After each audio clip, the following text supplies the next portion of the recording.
Olá, amigas, amigos, sejam bem-vindos às nossas conversas de todas as terças-feiras.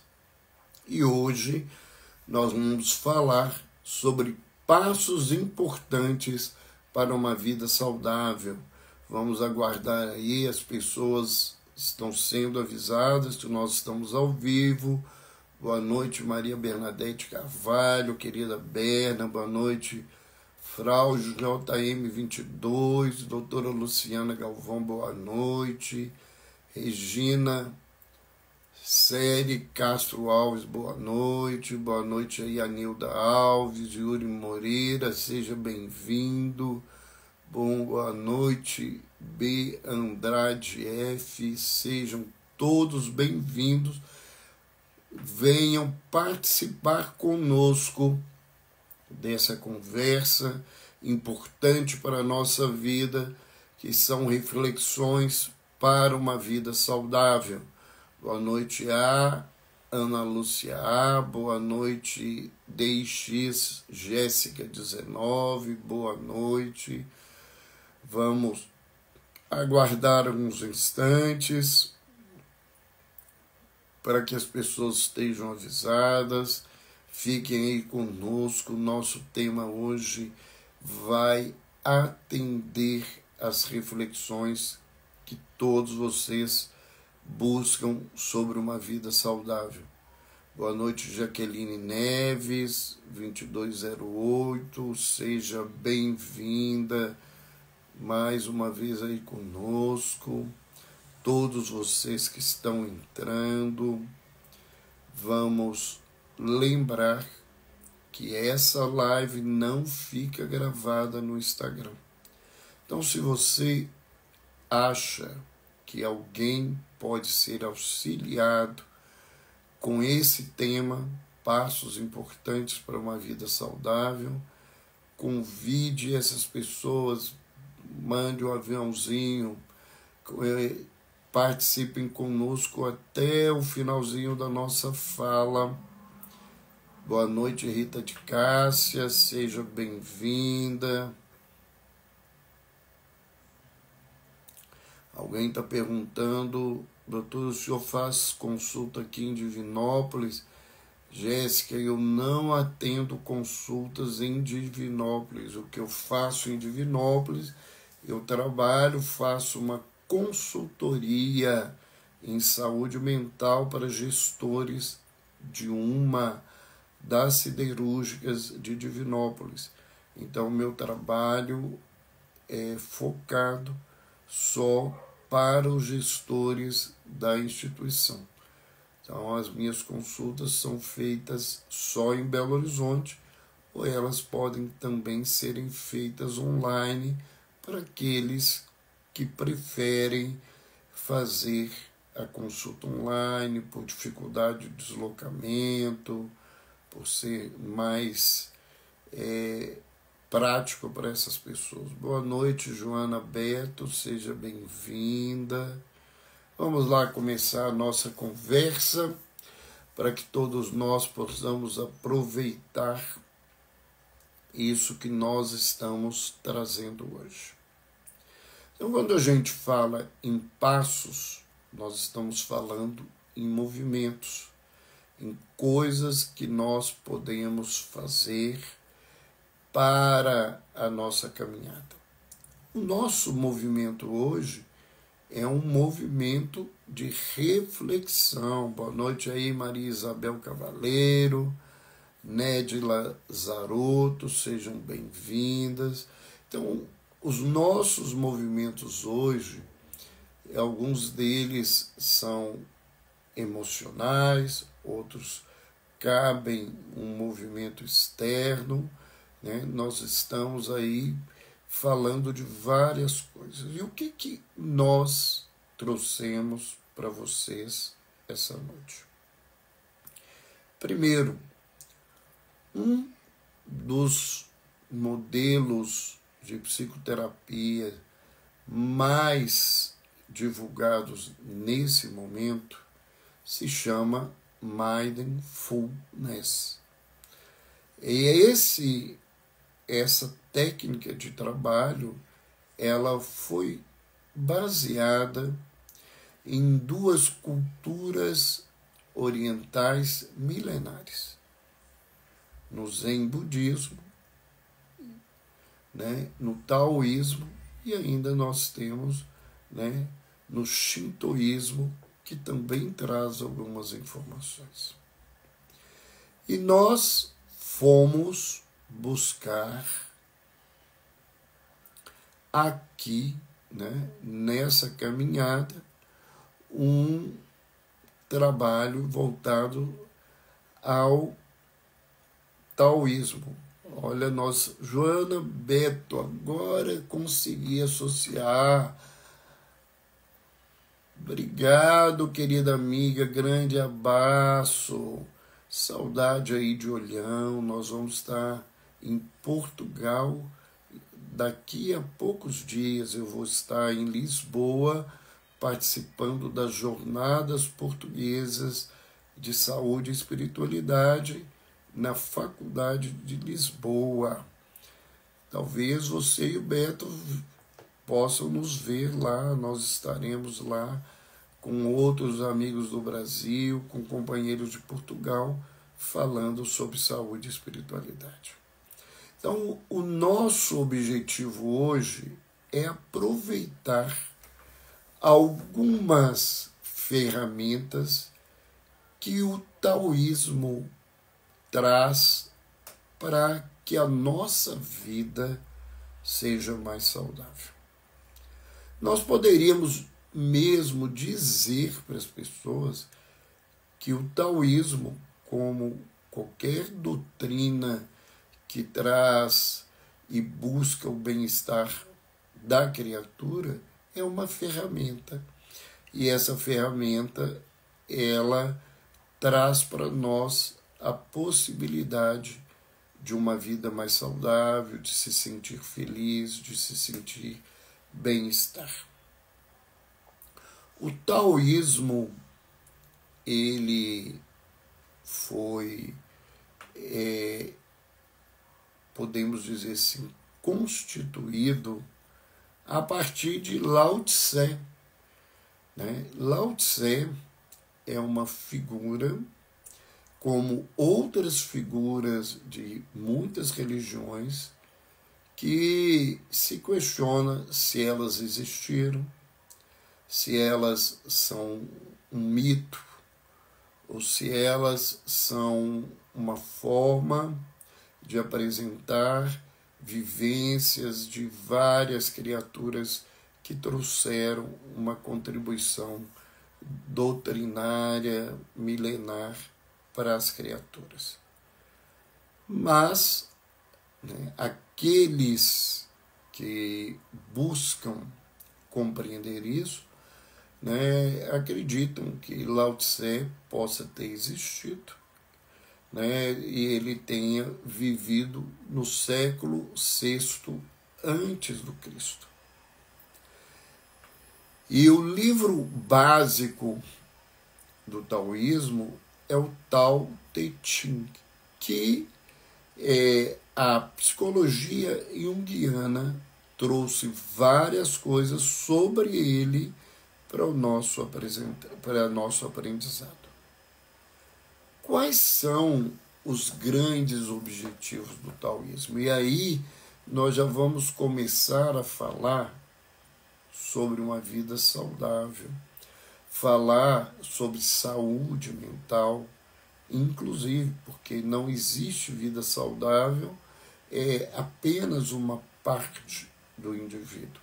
A vida saudável, ela tem que ser uma vida para todas as perspectivas do ser bio, psíquico, sócio e espiritual. E o taoísmo, um dos grandes objetivos dele era trazer uma justiça social. O que justiça social tem a ver com a nossa vida saudável? Basta a gente olhar a vida ao nosso redor, que hoje é baseada, na grande maioria das sociedades do mundo, em injustiça social, em disparidade de recursos, de valores, de possibilidades, de direitos e deveres que são definidos para classes sociais diferentes, né? E isso dificulta o nosso relacionamento. Isso passa a criar conflitos.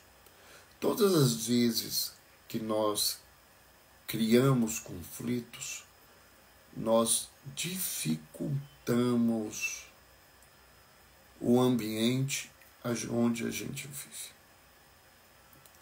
Tem gente que se especializa em criar conflitos. Tudo o que ele pode fazer, ele faz para que a sua caminhada incomode as pessoas, e ele acha que esses embates dão a ele uma condição, uma vitalidade diferente, ou simplesmente ele tem prazer de ver as pessoas debatendo, ou às vezes as pessoas com raivas, incomodadas naquele sentido. Isso não ajuda em nada. Quando a gente fala de qualquer tipo de sistema, desde o menor dos sistemas sociais, que é uma família, até o maior dos sistemas sociais do planeta, que é toda a comunidade, toda a humanidade, é justiça social, é possibilidade de se reduzir conflitos, de se gastar menos energias com aquilo que não é necessário, de entender que todos os participantes de qualquer sistema têm valor, devem ser tratados iguais, com o mesmo respeito e a mesma dignidade. E tratamento igual não é, por exemplo, que todo mundo tem que ganhar o mesmo salário. Tratamento igual é que, correspondente aos valores do trabalho, aquilo que o indivíduo traz para a sociedade, ele tem que receber da sociedade uma condição digna de vida.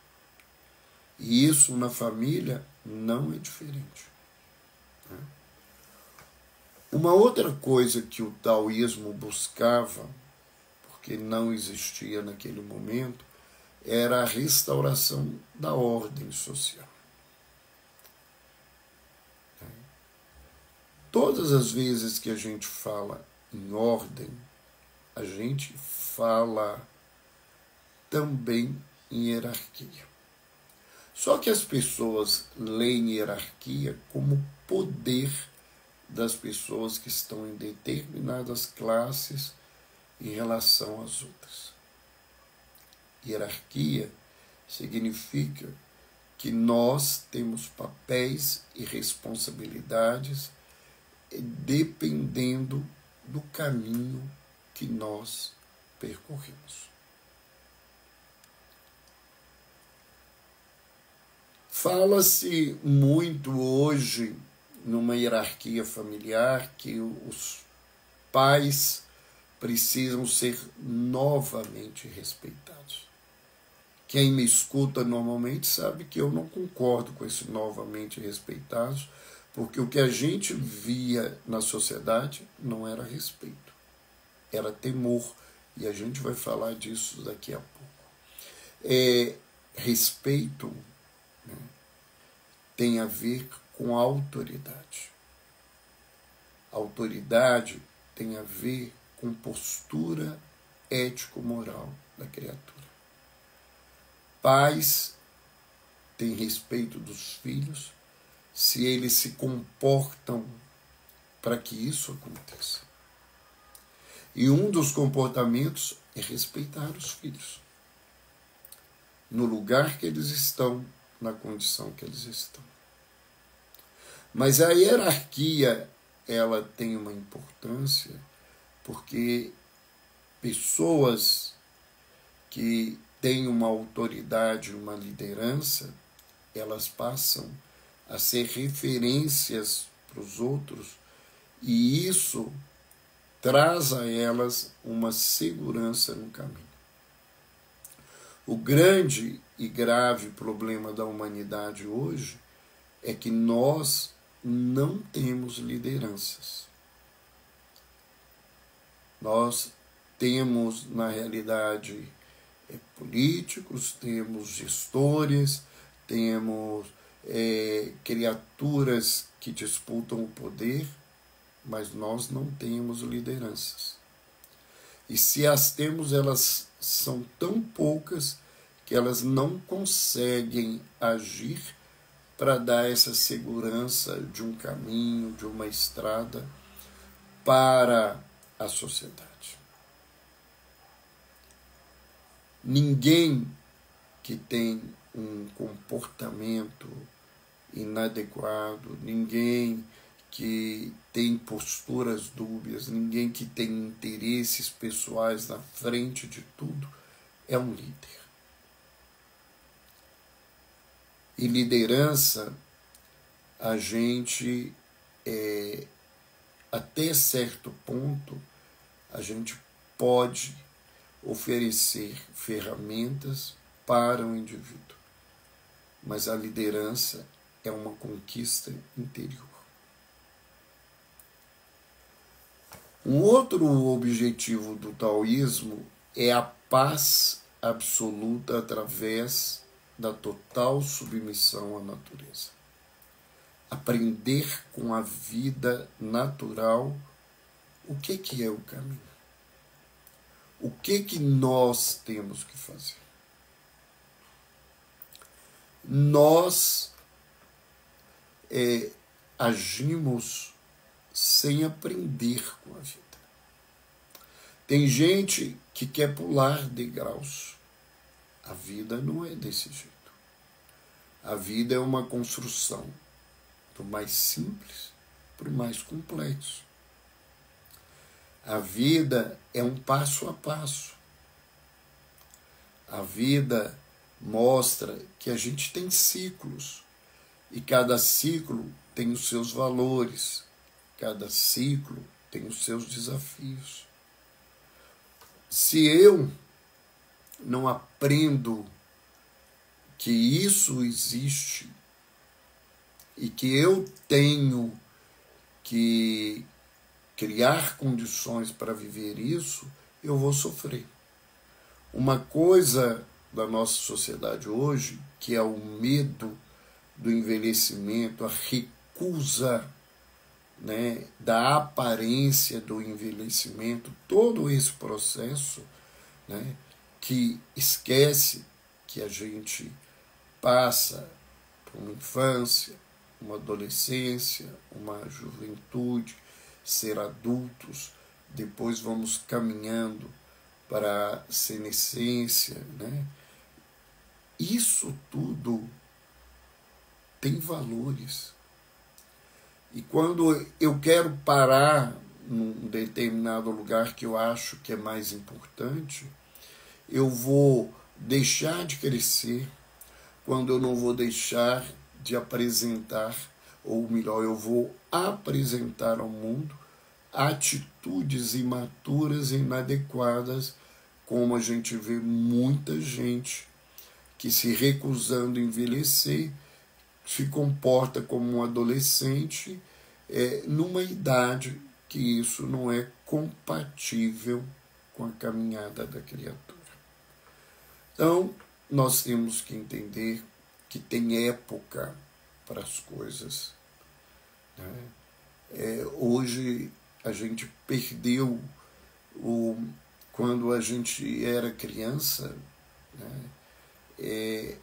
Nem todo tempo do ano você encontrava todas as frutas numa feira, no supermercado. As frutas, a maioria eram as frutas da estação.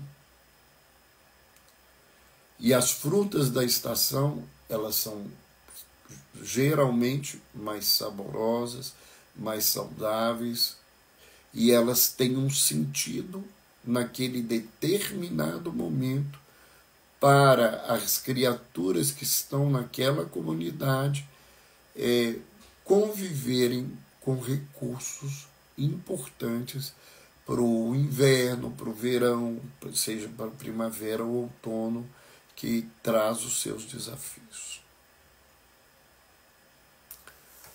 O taoísmo, ele tem como valores principais a pureza, a calma, a simplicidade e a unidade. Nós não vamos nos ater a isso, porque é um tema muito extenso, e nós temos algumas coisas que vão retomar esses 4 princípios, ou valores primordiais do taoísmo, enquanto a gente estiver falando desses passos que a gente precisa tomar na nossa caminhada. O taoísmo diz que os grandes tesouros para a humanidade é a humildade, a simplicidade e a afetividade. E aí eu quero desenvolver alguns passos importantes com a gente. Isso é religião, isso é filosofia. Não, cada vez mais isso é ciência. Cada vez mais nós descobrimos na observação que determinadas posturas, elas nos fazem nos sentir mais saudáveis e elas nos fazem, na verdade, caminhar de maneira mais adequada.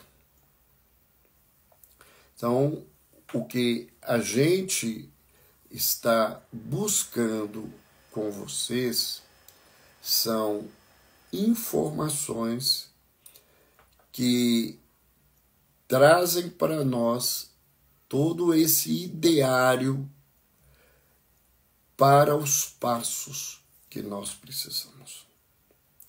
Então, a humildade, a simplicidade e a afetividade são extremamente importantes, são ferramentas que nos fazem crescer dentro de todo um processo que nós precisamos angariar.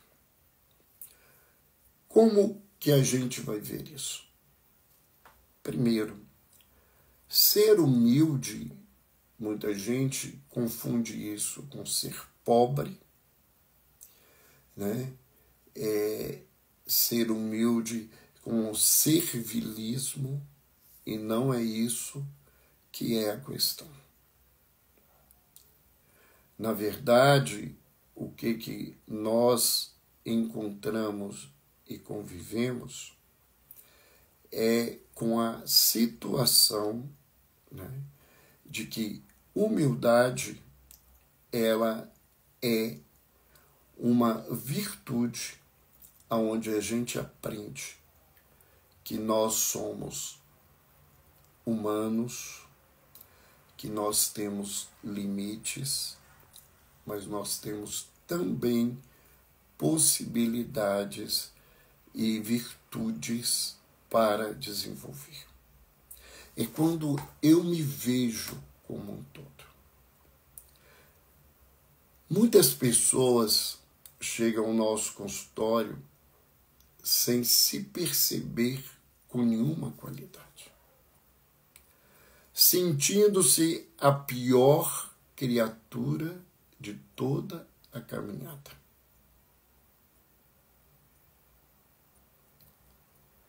Acontece que, na verdade, essas criaturas, né, elas têm, né, uma baixa autoestima, uma menos-valia, e isso faz com que elas sofram muito.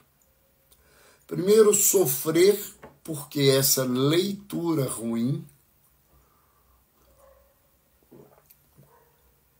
essa desvalorização, ela retira o indivíduo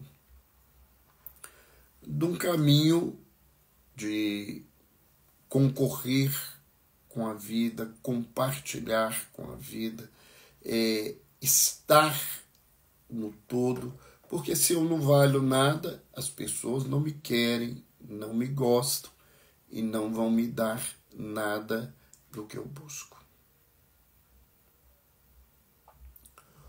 Outro contexto importante da humildade é que a gente recebe pessoas num outro campo. O campo em que elas acreditam que elas são todas poderosas, que elas podem tudo e que elas são capazes de tudo. Geralmente, essas pessoas que a gente recebe, elas são pessoas que elas têm um poder monetário, um poder político muito grande. E elas acreditam que isso vai acompanhá-las a vida inteira. E que elas vão conseguir qualquer coisa na vida porque elas têm todo esse poder. Isso é um outro gerador, um gerador de um lado diferente, também de frustrações. Porque o dinheiro não compra muitas coisas na vida.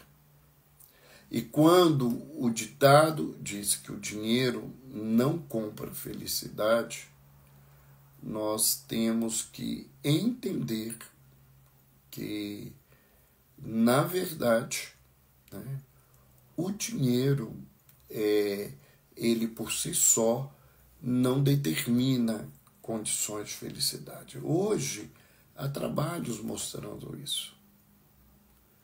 Trabalhos que mostram que não é o dinheiro, que não é ter um companheiro, que não é ter um emprego, que não é ter um cargo, que as coisas que mais trazem bem-estar para as pessoas estão num outro nível.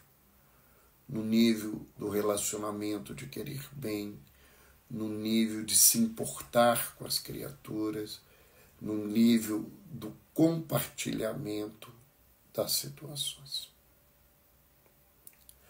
O humilde, ele reconhece que ele não pode tudo, mas ele reconhece também, e isso é fundamental, que ele, enquanto criatura, tem coisas que são importantes para as outras pessoas.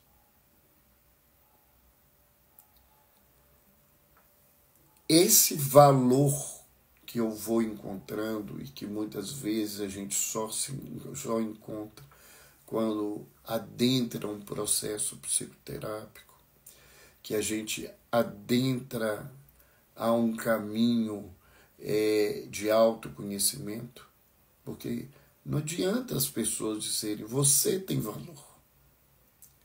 Se eu não localizar esse valor dentro de mim, nada disso vai funcionar de maneira adequada. Então, eu preciso fazer esse autoconhecimento para identificar essas coisas em mim e poder caminhar.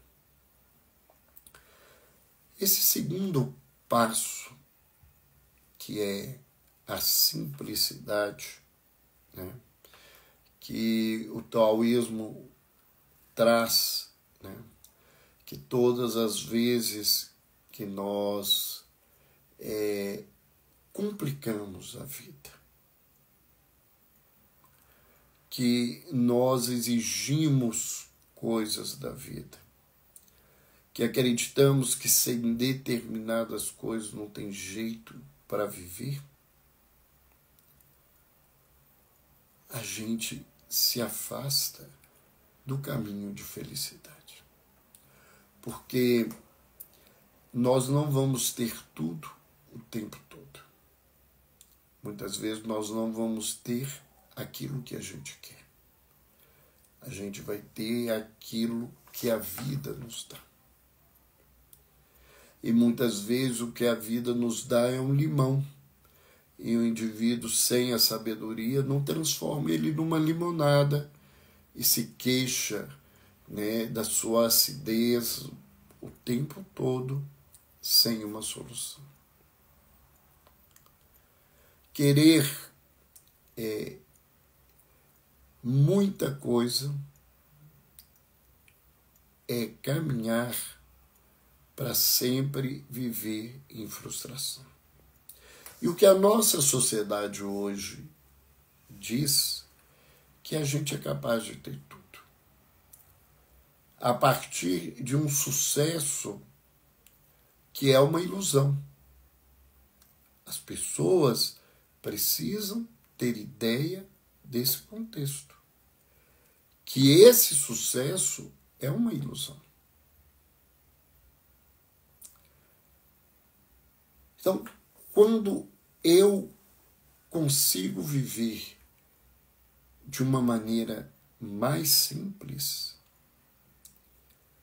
eu tenho mais chance de sentir bem-estar. Se a casa que me serve é uma mansão com 40 quartos, com não sei quantos banheiros, quantas salas, quantos campos de práticas esportivas, essa coisa toda. Quantas pessoas no mundo têm possibilidade disso?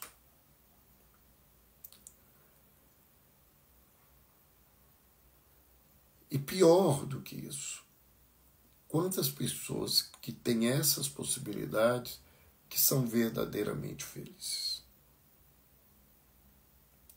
Que são saudáveis, né?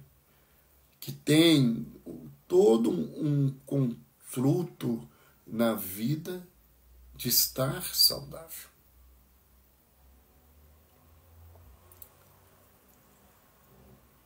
Simplicidade, né, não significa miséria. Simplicidade significa ter aquilo que necessariamente eu preciso na vida. Me lembro de um amigo que ele dizia que a humanidade não reclama e não briga pelo pão nosso.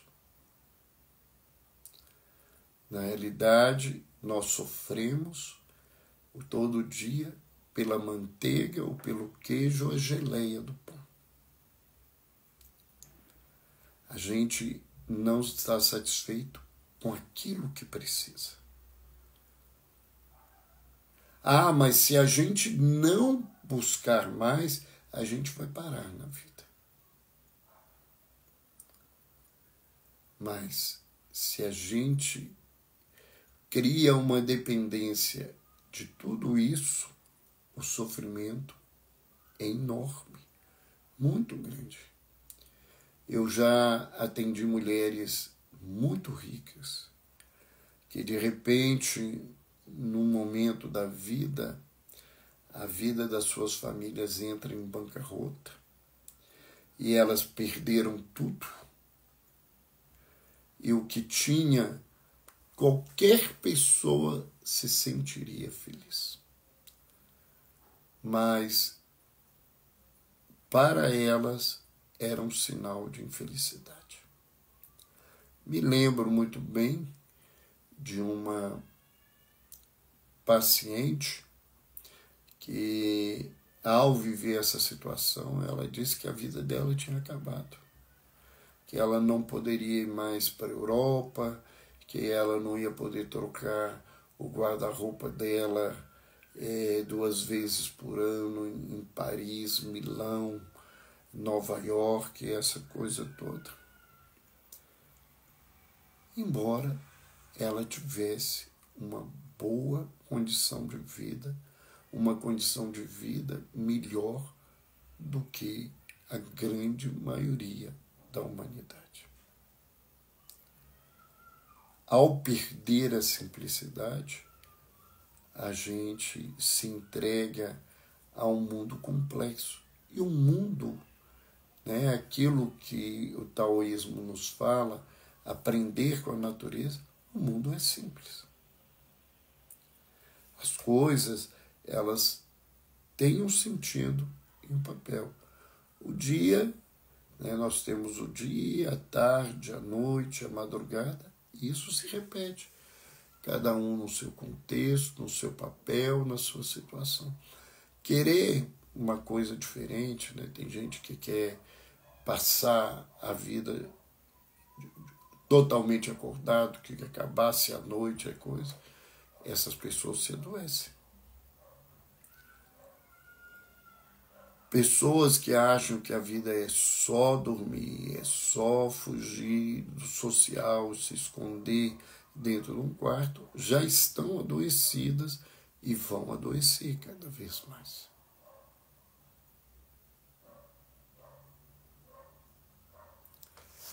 A outra ferramenta importante é a ferramenta da afetividade.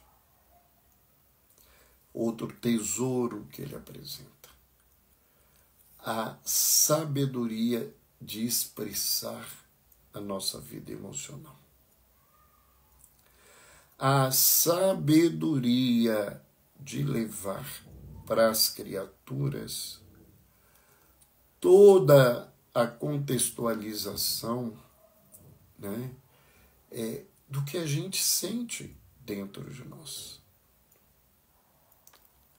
E saber viver essa afetividade. Porque expressar essa atividade descontroladamente é tão doentio quanto não expressar essa afetividade. Muita gente não expressa nenhuma forma de afeto. Pessoas que você olha para a cara delas, parece que elas estão empalhadas. Elas não riem, não choram, não mexem um músculo do rosto, elas não fazem nenhuma expressão da vida. É porque elas não têm? Não. Provavelmente elas não sabem como utilizar disso, ou nem sabem que tem e que isso é importante para a vida. Na sociedade ocidental, nós temos várias posturas que discriminam as nossas expressões afetivas. Não se pode mostrar medo, que medo é fraqueza, associa o emocional com o moral. Você não pode expressar raiva, que isso é grosseria, isso é desrespeito. Conforme a forma que você expressar, sim. Mas todo mundo pode expressar a raiva de uma maneira adequada e conseguir resolver esse processo. A nossa sociedade não permite que a gente fique triste. Briga o tempo todo para que isso não aconteça, que você não pode chorar, você perdeu parente, você está falido, mas tem que levantar a cabeça. As pessoas não têm o direito de ficarem tristes para entenderem as suas dores. A nossa sociedade, ela discrimina a alegria.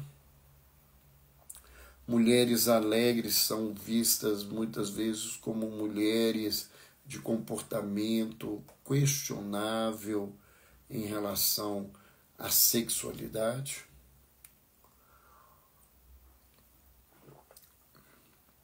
Homens alegres, né?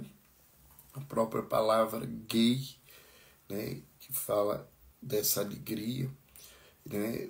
Voltado para uma questão na sociedade desrespeitosa muitas vezes, né? Nós desvalorizamos isso.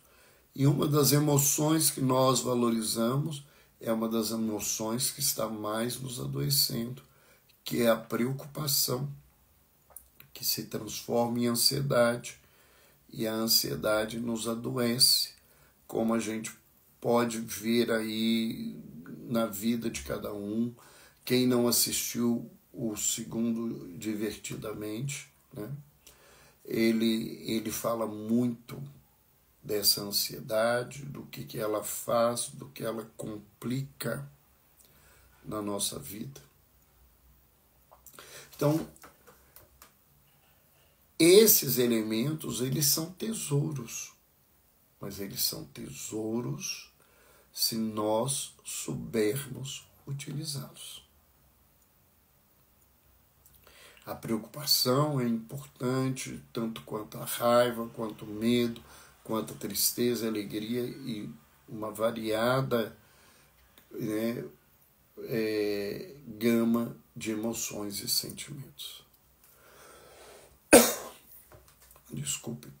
Nesse sentido, né, nós precisamos entender que um dos passos importantes, e aí nós vamos lembrar, né, já falamos que a humildade é o autoconhecimento, né, a simplicidade, é aprender a valorizar o que é útil, o que é bom, o que é necessário, o que é verdade na nossa vida.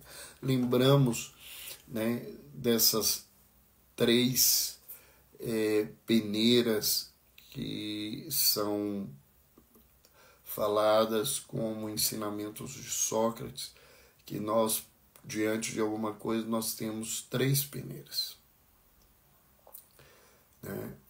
A primeira peneira, diante de qualquer coisa na vida, né, é se aquilo que eu estou falando é verdade. Porque se não for verdade, a gente nem deve caminhar nessa direção. Depois, se aquilo é bom. Porque tem muita verdade que não é boa. Principalmente conforme a maneira que nós a expressamos. Uma outra questão, né, a terceira peneira, é se é útil. Porque se uma coisa é verdadeira, se uma coisa é boa, mas ela não for útil, ela não tiver um fim, né, prático e necessário para a vida, a gente não deve se ocupar. Quanto à afetividade, a gente precisa aprender o controle emocional. E quando a gente fala em controle emocional, nós não podemos nos esquecer que grande parte da nossa sociedade tem um analfabetismo emocional. E esse analfabetismo emocional não tem nada a ver com o analfabetismo, né, da língua, da escrita, da leitura, não. Muitas pessoas muito cultas são analfabetas emocionais. Desconhece as suas emoções, não sabe falar sobre elas. E nesse contexto e nesse caminho, essas pessoas, né, não sabem expressá-los e não sabem controlar os seus sentimentos e as suas emoções. E a vida vira um pandemônio interno e externo. Porque se eu não tenho esse controle, a forma como eu vou lidar com as pessoas, ela é de uma grande possibilidade de ser só conflito e só caminho ruim. Outra questão, né, para que eu aprenda as emoções, né, eu tenho que me disponibilizar a buscar uma ajuda. E essa ajuda especializada, ela geralmente vem através da psicoterapia, principalmente as psicoterapias que trabalham com o autoconhecimento. Nós temos aí outras formas de trabalho psicoterápico, às vezes com resultados imediatos importantes na vida do indivíduo, mas que não ajudam o indivíduo a se encontrar e a se reconhecer. Às vezes nos traz formas de atuar como um adestramento, mas sem nos transformar naquilo que nós precisamos. Então, essas formas de psicoterapia dinâmicas voltadas ao autoconhecimento, elas são primordiais.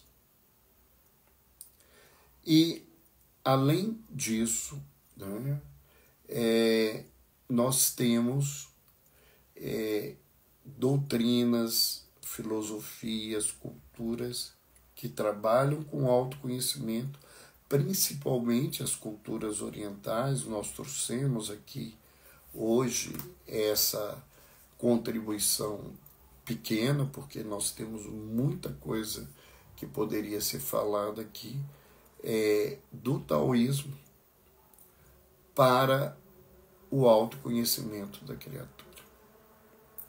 Lembrando, né, que a gente querer forçar que as pessoas busquem esse caminho, isso não é sinal de sabedoria. Às vezes não é nem sinal de ajuda. Muitas vezes é necessidade do indivíduo de poder. O autoconhecimento, ele só é verdadeiramente possível quando eu entendo que preciso dele e que eu busco voluntariamente essa ajuda. Para muitas famílias isso é muito difícil, porque elas estão em intenso sofrimento com seus parentes adoecidos, e quando se oferece uma ferramenta dessa, elas querem que o indivíduo aceite esse tratamento e essa ajuda. E o que a gente vê muitas vezes é o indivíduo recusar completamente, ou quando ele é muito dependente da família, principalmente financeiramente, mas também emocionalmente, ele adentra num processo desse, mas paralisa. Porque não é uma verdade interna dele. Ah, mas ele precisa caminhar. Todos nós precisamos caminhar. E ele precisa tomar remédio, sim. Mas nós temos muitas pessoas que não aceitam tomar remédio. Ele vai morrer. mas nós não podemos obrigar alguém a tomar um remédio, né? Há um princípio da bioética que é muito discutido, que é o da autonomia, e que ganhou há alguns dias atrás uma vitória diante do Supremo Tribunal Federal, quando o Supremo Tribunal reconheceu que é direito, né, das testemunhas de Jeová recusarem uma transfusão de sangue. E eles orientam o que os profissionais precisam fazer para se protegerem diante dessa postura, que isso tem que ser escrito, que isso tem que ser não consentido o uso pela família, que a família está esclarecida, todo esse contexto, isso ser anotado, mas as pessoas têm esse direito. E as pessoas têm direito de não querer se tratar. Muita gente diz que trata e nem trata. Infelizmente, isso é uma realidade. Eu falo sempre disso aqui, e eu sei que isso impacta muito nas pessoas, mas tem pessoas que vão para uma terapia e no trabalho terapêutico elas mentem, elas contam a história que elas querem, da maneira que elas querem, né? E elas acreditam que estão mentindo para o outro, na verdade elas estão acima de tudo mentindo para si mesmas, não enfrentando as suas dificuldades.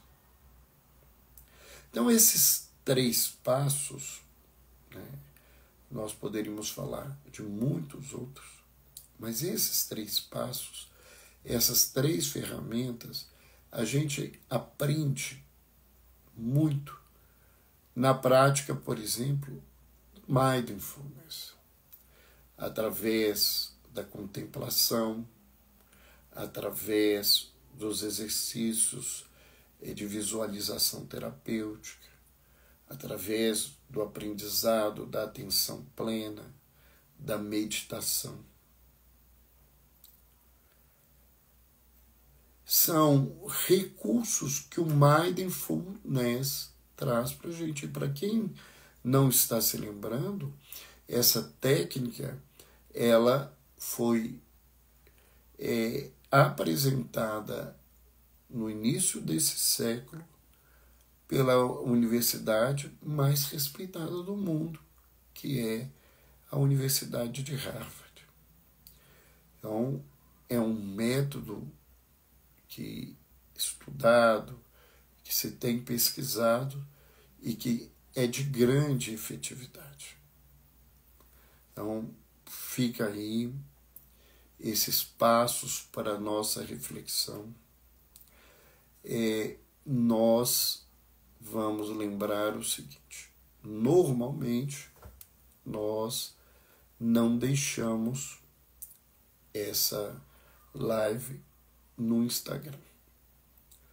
Vamos deixar, porque não sei o que aconteceu, o material de gravação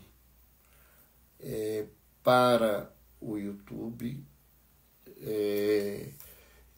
ele parou aqui, né? Nós fizemos aí a nossa live só com a gravação do celular, do Instagram.